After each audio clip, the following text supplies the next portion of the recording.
What is going on, everybody? Jordan and Austin, we are back. It's been a little while. It's been months. This is kind of bizarre, like the fact we've been talking almost every day, but the fact that we haven't been able to do this. Yeah, it's crazy because we did a ton of podcasts together. Yep. But we've been so busy. I've been doing a lot of my own podcasts on my own show. You've been doing podcasts on your own show, but we haven't done one together in quite some time. Yeah, it's sad. I'll take a lot of the blame on that. Life's been a little crazy, and for me, what kind of inspired this is I was listening to Jordan's last podcast, and I was like, yeah, we need to talk some more about that topic. So, here we are, filming, recording, and so I know, Jordan, you've been busy. You're getting ready for the upcoming Run2Gun season to drop. Yep. So that's exciting. There's some things. What can we expect coming up here in 2019 with the new seasons? I know a few things, but I'm not sure if everybody else knows what's going on. So. Yeah, definitely. So it's funny because we were going to do this right at the beginning of 2019, and here we are the middle of February, and that's how crazy our schedules have been. And so I guess we have our we actually have already launched our part 1 and part 2 of season 6, which was a fishing episode up in Devil's Lake, North Dakota. Mm-hmm. But on March 1st, we actually launch our next 2, part 3 and 4, which is a 13-day archery mule deer hunt. And so the mini film is called 13 Days. It's going to be a pretty cool drop. It's actually 80 minutes. 80 minutes. 80 minutes, 33 minutes on the first part, and 47 minutes on part 2. And so totally different kind of feel than the past 5 seasons of Run2Gun, just because it's definitely more of a longer form content. Right. Really getting to see a lot more of what we can't show when it's aired just on cable TV. Mm-hmm. And so you're seeing a lot more of some it's almost like behind the scenes stuff, but it's actually real content that's being filmed that just we never in the past were able to fit it in the show. Right. Because you're always trying to show all these quick highlights, the best of parts when you're airing on cable TV. And this part being that it's going to be online first, is pretty special that way because we're showing so much of just cool stuff. We show our scouting into this hunt. We show a lot of the classic bickering that me and Matt have with each other. Wait, bickering? Yeah. So I have no idea. Some funny bickering there. We show a lot of these days that were that you really get to feel what I feel like is more of that the typical struggle that that a hunter can go through out on the field, and that being the weather. We dealt with crazy fog on a lot of these days in September this year that made it so it was impossible to find mule deer in the mornings, which the style we hunt is we locate early in the morning, we watch them bed down, see if they're in a good area, and then we sneak in if they're in good killable spots. Mm-hmm.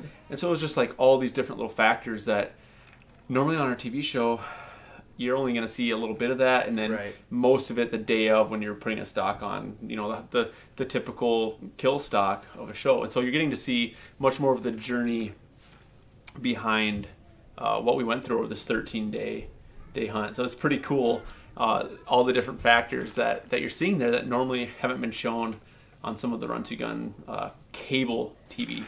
That's I like that because I feel ever since I've been a part of Run2Gun, I just kind of feel like that's the direction Run2Gun's always wanted to go, is showing the real side of hunting. I talk to hunters almost every single day. I mean, at the gym, there's so many people that are asking, how hunts and stuff are going, and we just talk different philosophies, and I know a lot of viewers and people that I've talked to say that they appreciate the real side of Run2Gun because it's showing some of that behind the scenes stuff, because that's what we go through. There's so much work involved in hunting. It's not just a 30-minute, and I think most people know that, but I think, at least for me, I appreciate being able to watch that, obviously experience that when we are able to go out west. So I just think that that's a big thing that separates Run2Gun from a lot of other shows. Yeah, and we've always showed more of the journey side of it in the last 5 years. This is just really accentuating. Right. Really accentuating that. It's always been condensed into 22 minutes of a 30-minute show. Is basically you have 22 minutes to show your content. When it's on TV, 8 minutes a commercial. And so a very condensed part of the journey. We've always utilized a lot of our workouts and how we train throughout the year, Austin and I, as a big portion of that journey. That's really what separated our TV show from anything else out there. And so that's been a big part of it. And this year we kind of stepped back. We're always trying to grow, challenge ourselves in different ways to make things different or just to try new things. And this was one of the things we wanted to kind of try this year. And we debated several things. We actually debated on taking, all 13 of these days and releasing 13 days of consecutive content and having it kind of a day-by-day hunt where you're following around. Like day 1 is only aired on Monday, day 2 is aired on Tuesday. But then as we got to editing it and it was all kind of flowing together, and we were like, you know what, let's make this kind of a longer formed story. I like that. A long form story, put the 13 days in this 80 minutes, kind of like a movie, split it up into 2 different parts, and just see how it performs, see how people like it. Yeah. And just see what the feedback is from everybody. I'm hoping it's great. If it's not, we'll try something different again. But I'm sure it'll be great. I know you can't give out too much because it hasn't aired yet, but one thing I think people would like to hear, and I'd like to hear your thoughts. Again, I know because I talk to you almost every day, but for people that are going to be watching this and that are going to be listening to this, 13-day hunt. Yeah. What is the motivation? What is the thought process on days 9, 10, 11, like past that week where it's 13 days, and how do you continue to just stay hyped and motivated through that time when you're kind of towards the end of I've been gone away from home for almost 2 weeks. Yeah. Mother Nature's not being the most friendly thing right now. What's the mindset? What's the motivation there? Yeah, so we actually had 2 days of scouting and 11 days of hunting for a 13-day hunt, and it was actually split up into a couple different weekends. So we weren't out there 13 days straight, but we were out there for, I think it was 2 different weekends. It might have been 3. I can't quite remember. I think it might have been 2 different, a 5-day span and a 6-day span and then the 2 days of scouting. And so it's actually funny because there's a spot where I think it's day 10, and actually day 9 didn't, that little portion of the morning where I got in there didn't make the cut of the show. But I think on day 9 I go up in there and I'm sitting on top of this ridge where we're always glassing, and I'm kind of you can tell my attitude's just a little bit funky. It ended up being a really crappy morning. We didn't see anything, so there was hardly any footage for that day, so it just didn't really make the cut of the show. But then day 10, the same thing kind of happens, and I go up there and I sit down, and me and Matthew both, we kind of got going late that morning. We really didn't want to go up in there, and I sit down, the sunrise is mind-blowingly crazy. The best one we've probably had out in this area. We've hunted the same spot for a couple years, and just crazy sunrise. And it was just one of those moments that it really energized us, and it just made us very grateful for our abilities. We've talked about that in the past, is not wasting your abilities, and I kind of spew off there on camera about that. Cool. How I was feeling tired and just kind of unmotivated in that morning, but it was got out there, we went and did what we were supposed to do, and we were rewarded for it.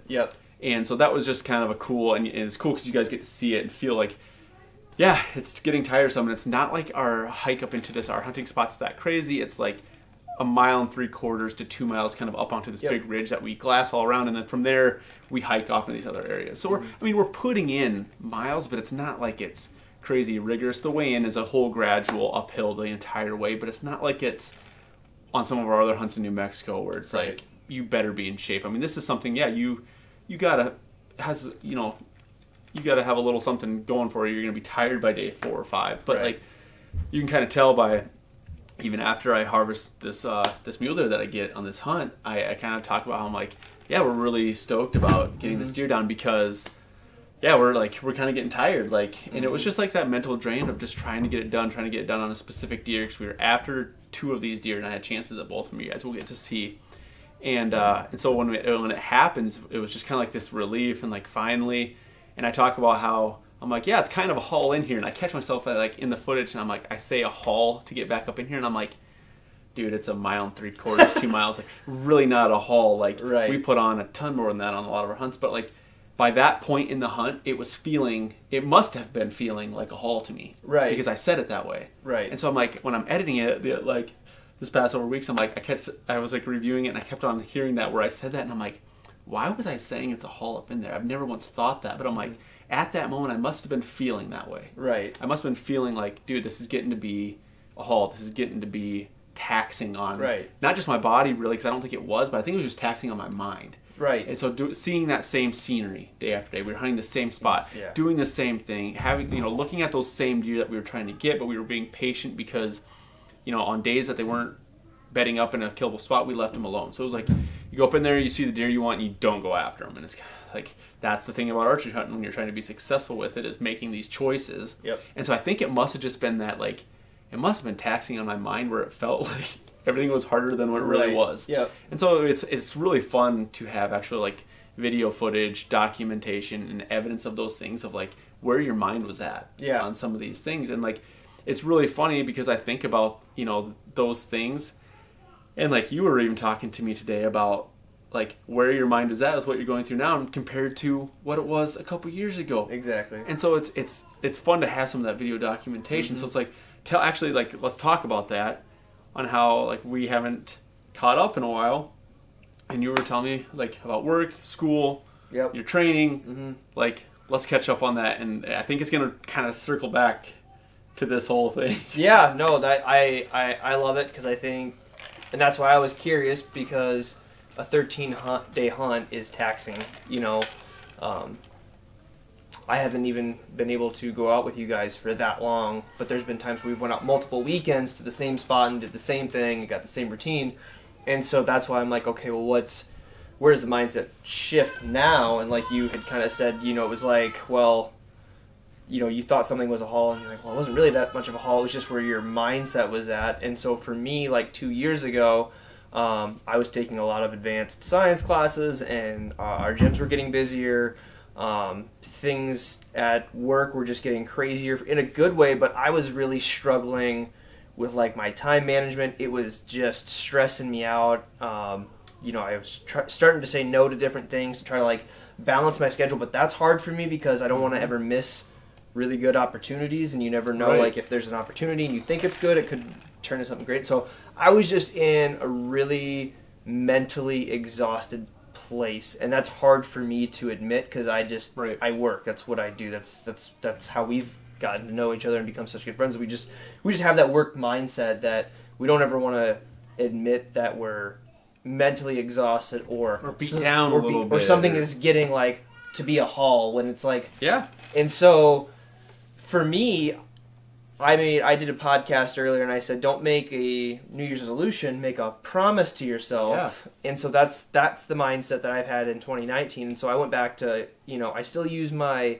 phone and my computer for specific things, but I went back to writing everything down. I got a calendar book, I'm writing everything down, and that's really helped me kind of organize my schedule and see like, okay, I've got due dates on this stuff, I've got programs to write for people by these dates. And then if something pops up, it's like, hey, I can't do it. I've already, and it helps me not double book things. And so with that, like on like the work side of things, for people that don't know, I'm a fitness manager in Sioux Falls. I manage three locations, but I also do nutrition stuff for that company as well. And we're working on some really cool things on the nutrition side. It's getting to grow into this big thing that it's where I wanted it to go, but it's almost getting bigger than what I thought. So it's very exciting. So very quickly. Yes, very quickly. Compared to how you've been working at that specific goal. Right. Quick growth. And so you sit there and you kind of look at things, and my schedule is just as busy with school. I'm taking just as challenging classes. And so I'm sitting there. It's like, I think it's like 3:45, 4 o'clock in the morning. And I'm sitting there like, man, like 2 years ago I would have been like just mad at the world for where everything is at, like because I just don't have enough time in the day. But I started to say, well, why am I mad? Because I'm starting to finally see, I don't want to say the light at the end of the tunnel, but I'm starting to finally see like that hard work come into fruition because of like, all right, there's this thing that's going to be developing here soon with where I'm working, and there's things that we're doing with Run2Gun, there's things that I'm doing with my own online coaching and stuff, and all of those things drawn together have really gotten me to more opportunities. And so I've learned to just say, like, if I'm getting busy, like, be happy and thankful that I'm busy. Right. And now understand why you're busy and why you're going through these things. You can kind of see the result. Same thing with you, like, and that's why I was curious with, like, like how you had that mindset to get through the day 13. You've been hunting all your life. Obviously, you have experience hunting. And so I don't want to put words in your mouth, but I feel like maybe for you it was that same thing where you were thinking that this is a haul, but you're like, I've been through this before. I've been on more challenging hikes than this. You know the routine. And for me, I had to do the same thing, but like in a different mindset. Like, okay, I was getting up at 4 a.m., but I'm like, well, I still don't feel like I have enough time. So then I literally went back to my calendar book, and I'm like, I get up at 3:30. I get up at 3:30 in the morning. I can get a lot of these little tiny things done that are taking me extra time, and now I have an additional this to get this and this done before I go to the gym and go and do these things. Right. And yes, I'm not saying I am a morning person. I am now, but I never was. So it's hard for me. But I got so sick and tired of hearing all these. I go to these leadership conferences and read these books and all this stuff, and everyone's talking about getting up early, and it's like, you know what? What do I have to lose? I'm going to get up early. The last 2 years I've been getting up at 3:30, 4 o'clock in the morning now, and it's like, I see why. Like, I am able to manage that stuff better, that it's freed up some time over like a lunch hour in the day, and so now I can get other things done. Right. And so for me, I have just learned again to really enjoy this process, this busyness, embrace the chaos a little bit. Mm-hmm. And if I get to that point where I'm feeling stressed, I just go back to the beginning and why am I doing this? Why am I, and is this making sense for me? And Well, there's so much perspective like in that growth too. Like you talked about how you look back, like 2 years ago, that would have it would have pissed me off. It would have made me extremely anxious. Mm-hmm. My anxiety levels went through the roof. I mean, like you said, it was the same way with this 13-day hunt. It was just a perspective thing. Was that like, yeah, dude, this actually hunt's very easy in the grand scheme of things. Mm-hmm. It was just the longevity of it was starting to play tricks on our mind. And that's like totally relates to these other things in life. Yeah. When you have big goals, you're a big dreamer. I call them, like, we've talked about this, I call them like discouraging dreams. Yes. When you dream so big that they're almost discouraging, or they are discouraging. And I've always considered myself a discouraging dreamer. Mm-hmm. Because it can very much get discouraging to me what I want to accomplish. And so it's very much a mindset thing for me to put things into perspective to be able to accomplish what I want to accomplish. Right. And on that 13-day hunt, that's what I had to do. It was like a reminder of, okay, like, dude, this is not that hard. Right. It was just longevity of it, how long it was taking, and but the overall hunt itself was not difficult compared to some of the hunts I've been on. Mm-hmm. And so in life, it's the same way for us, right? When you're trying to accomplish big dreams, big goals, big ambitions, it's going to take a lot of time. Like, think about how long you've been at your online coaching, you've been managing, like, growth from 5 years ago to now. That's 5 years worth of work that you're talking about now that are coming finally into starting to see. And that's just 5 years work at this specific company. Right. That's not the work you were putting in before. I mean, you've been doing this for a decade. Right, yeah. You know what I mean? So it's like, that is a long time of consistent work that, yeah, it wasn't necessarily seen before by anybody. It was being done. Exactly. You know what I mean? Yeah. And so and you've stepped up that work in different aspects. Like, you figure out how to adjust and change by making more time into your day, by getting up early to accomplish those things, by working full time, going to school full time, being married, owning your own business as well as working full time. There's a ton of things in there that have to be managed, and over a couple years, like you said, you learn how to balance, and not balance is probably the wrong term, but learn how to shuffle those things into your schedule to become successful with all of them. Right, exactly. And that's kind of how we are. I mean, we're the type of people that like to have our hands in several different areas, and it keeps, I get bored if I'm not. And I know you're kind of the same way. You like to be challenged in multiple areas, because it's that perspective thing. It's how, our style, our mentality of people achieve that sense of well-being. Really is what it is. And that challenge behind it is just very attractive. Yeah, I agree. Like you guys have heard us talk about in multiple podcasts. It's kind of what, when we first met, kind of had drawn us together to do more collaborations and more things together, because we just have that same mindset, and we're both a believer of surrounding yourself with people that are better than you, and not only better than you, but are willing to help you as well. And so, like Jordan and I are sitting here saying these things, it's because like we talk every single day. So it's like, if Jordan's stepping up at something, I actually feel good because I feel like I haven't stepped up at something, and I'm sure he probably feels very similar. And same thing when he talks to other people as well. He's talking to people and he's thinking he's at a whole new level, but then he talks to somebody else, and it's just that network of people that you surround yourself with. I think that is just what, like you said, attracts us, because we want to have our hands in different things. And it's like, man, if Jordan's doing that, I'm sitting over doing this. Like, why am I not doing that? And am I focusing on something else? You know, that I shouldn't be focusing on something similar to what like you're doing, for example. And so, anyways, where I'm going with that is it's just changing mindsets, enjoying the chaos, and if you're not enjoying the chaos, step back and asking yourself why you're not enjoying it, because you know, you could be missing something. You might be missing something with your schedule. It could be you're just, you know, focusing on the wrong things. So yeah, what's the intent behind the action? Yeah, you know what yeah, I mean? Like, I like and that. I've seen that a lot. You know, I think it's very common for us to see that quite frequently. Is people start something big and you kind of see it from the outside and you're like, cool, that's awesome. I'm glad they're chasing, but you see it fall off really quick, and then you kind of see that same trend with the same people over and over. And it always makes me. It's been fascinating for me just to watch that. But in my mind, I kind of think like, okay, they do love what they're kind of chasing after, but their intent behind, you know, why they're doing it maybe isn't right. Yeah. You know what I mean? Like, if you're just putting it out there, just, you know, you don't need to get likes or comments or anything to actually achieve what you want to achieve. Yes. And so, I always think the intent behind what you're doing has to be there.